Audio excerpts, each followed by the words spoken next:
to lease really, really well, mainly because of their proximity to the amenities and strong ownership who's responding to the needs of the user, Right. and doing the common area renovation, so that user doesn't need to go move downtown.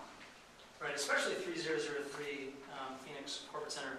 They did a phenomenal job when the building was built. The Krause company started it, and then Crown basically finished the job, but they did a beautiful makeover.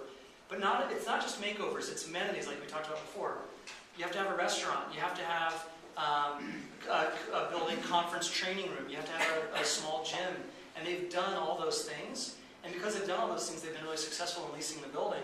And there's a lot of their competitors in North Central that don't have those amenities in their building, and they're not leasing very well. And that's part of our vision, is to use the model of that building.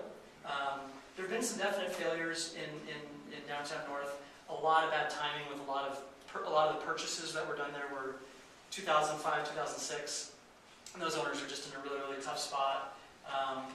They didn't do enough rehabs. Right, and the flight to quality has crushed any Class B, B- building.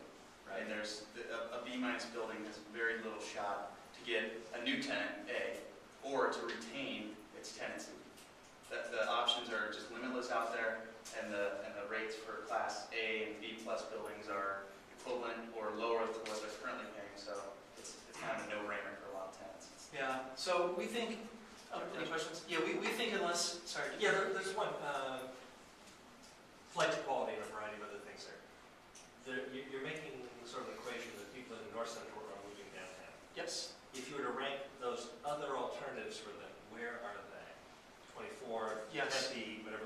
How so we've actually tracked. We've tracked it in terms of migration, and of the companies that are moving out of downtown North, about 60% of them are going to downtown South, and about 30% of them are going to the Camelback corridor, and I can name several, and then about another 5 to 10% either just go away or go farther out. So a Tempe Or a Scottsdale, or Tempe or Scottsdale, somewhere We're talking just about very different. small units. They can go in a lot of places. yeah, you can pick any building you want if you're 2,500 feet, Right. and there's an option for you.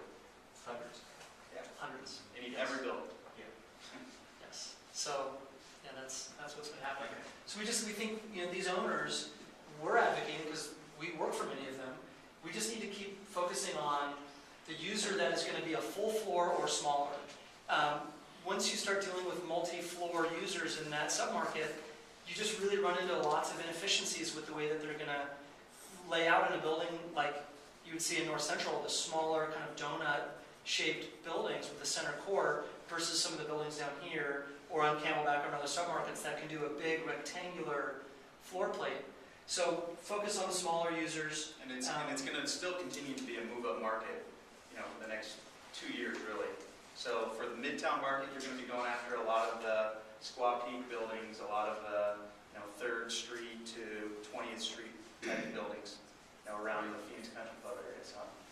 Yes, we tell a lot of our owners is if it's a move-up market, well, even if our building is $16 a foot and it's 60% leased and it's been through some tough times, there's still a worse building than our building that we can find someone to move up out of into our building. So what are those buildings? And so those are some of the strategies that we try to implement. Downtown South, a lot more successes. I think ASU's been just a great anchor on the north side of